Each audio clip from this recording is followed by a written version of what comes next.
You اے کی ایک proposal تھی کہ فضائی حملوں کی وجہ، یعنی جس طرح خلیجی ممالک پر ایران حملے کر رہا ہے امریکی تنصیبات کے اوپر، تو یہ یو اے کی پرپوزل تھی کہ صرف فضائی حملے ہی نہ کیے جائیں بلکہ زمینی حملے بھی کیے جائیں، جس سے ایران کو بہت زیادہ نقصان پہنچے گا اور جنگ میں وہ ہار جائے گا۔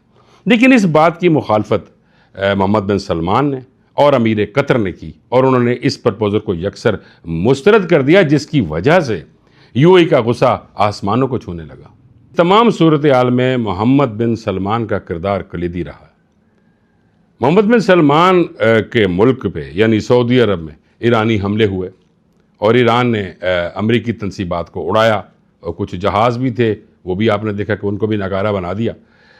لیکن اس پوری صورتحال کو بڑے تحمل کے ساتھ برداشت کیا تو وہ محمد بن سلمان تھے۔ اور اس کے علاوہ ٹرمپ جو بار بار محمد بن سلمان کو انسلٹ کر رہے تھے، کبھی جانی اسٹینڈ اپ، کبھی ایس والی وہ بات، اور کبھی کچھ کہہ رہے تھے، اور ساتھ ہی سعودی عرب پر یہ دباؤ بھی ڈال رہے تھے کہ ابراہم اکارڈ میں شامل ہو جائیں۔ لیکن محمد بن سلمان نے کہا کہ میں کسی طور پر بھی اسرائیل کو تسلیم نہیں کر سکتا۔